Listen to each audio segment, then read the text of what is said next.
छात्रों, हमने पिछले वीडियो में काव्य के हेतु यह देखा। आज हम काव्य के प्रयोजन देखेंगे। काव्य के प्रयोजन का अर्थ होता है उद्देश्य।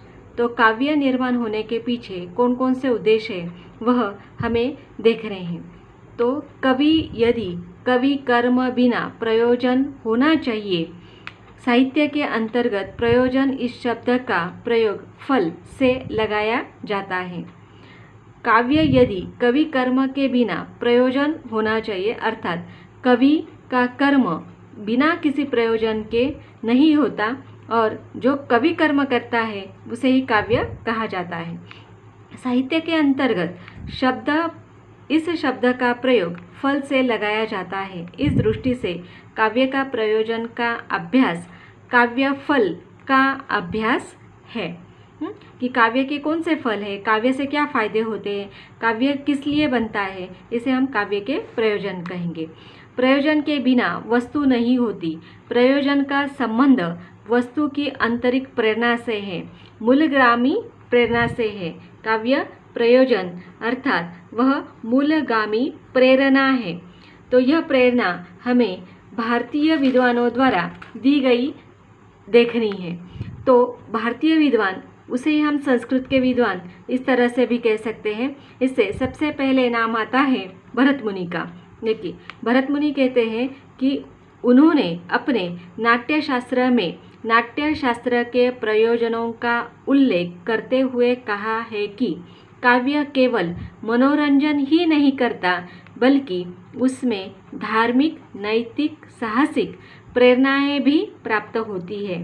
धर्म, यश, आयु, हितोपदेश, जनहित आदि नाट्य के प्रयोजन होते हैं। अर्थात नाट्य का अर्थ यहाँ पर हमें काव्य के रूप में भी ले सकते हैं।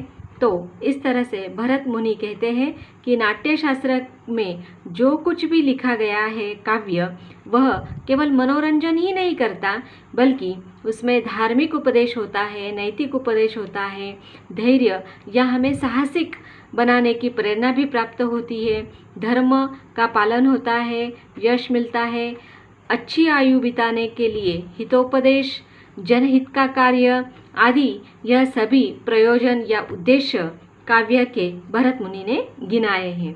अगले विद्वान हैं भामह।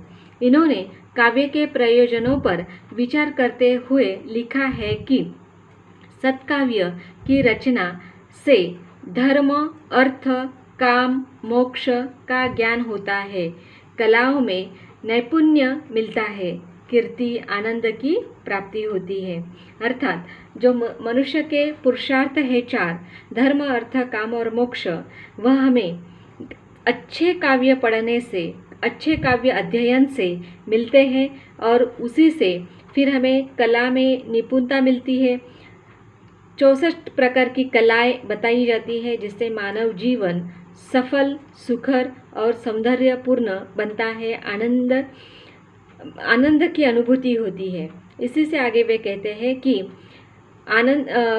काव्य से कीर्ति मिलती है, अर्थात यश मिलता है, और ब्रह्मानंद सहोदर का आनंद प्राप्त होता है, अर्थात ब्रह्म की प्राप्ति के बाद जो आनंद होता है उसकी अनुभूति काव्य से होती है।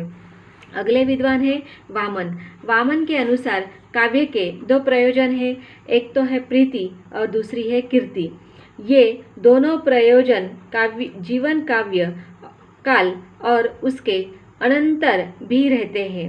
अर्थात काव्य से हमें प्रेम या प्रीति तो मिलती ही है, लेकिन हमारा जीवन समाप्त होने के बाद भी निरंतर हमारी कीर्ति, हमारा नाम, हमारा यश समाज के लिए प्रेरक बना रहता है। इस तरह से वामन काव्य का प्रयोजन स्पष्ट करते हैं। अगले विद्वान हैं रुद्रट।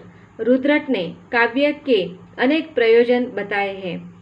उनके अनुसार काव्य से यश, धन प्राप्ति, विपत्ति नाश, अलौकिक आनंद, धर्मार्थ, काम, मोक्ष की प्राप्ति होती है, किंतु उन्होंने यश को सर्वाधिक महत्व दिया है। इस तरह से रुद्रट ने काव्य के प्रयोजन व्यक्त किए हैं।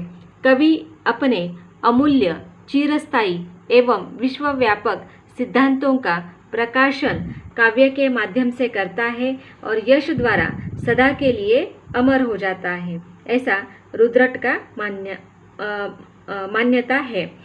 वे आगे कहते हैं कि अर्थ की प्राप्ति होती है, जैसे काव्य के भौतिक प्रयोजनों से सबसे सर्वाधिक महत्वपूर्ण अर्थ है, क्योंकि संसार में प्रत्येक व्यक्ति को उसकी आवश्यकता होती है। अर्थ यानी पैसा। तो अपने भौतिक कारणों को पूरा करने के लिए किसकी आवश्यकता होती है? अर्थ यानी पैसे की आवश्यकता होती है, और ये पैसे व्यक्ति को काव्य निर्मिति, काव्य सृजन द्वारा होते हैं। प्राचीन काल में कवि राज दरबारों का आश्रय लेकर काव्य रचना करते थे।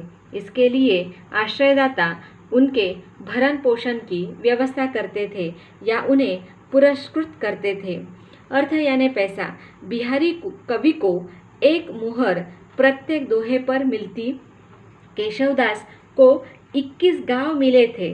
तो इस तरह से पुराने ज़माने के जो कवि थे वे राजाश्रयी होने के कारण उन्हें राजा भेंट स्वरूप या अर्थ के रूप में, पैसे के रूप में उन्हें मालामाल किया करते थे। इस तरह से काव्य के प्रयोजन स्पष्ट होता है और काव्य से व्यवहार ज्ञान भी मिलता है। काव्य का प्रमुख प्रयोजन में से एक प्रयोजन है व्यवहार ज्ञान। साहित्यकारों को साहित्य कृतियों में व्यवहार की शिक्षा मिलती है और काव्य द्वारा उचित, अनुचित अथवा कर्तव्य, अकर्तव्य का भी ज्ञान वे हमें कराते हैं। इस प्रकार काव्य के प्रयोजन स्पष्ट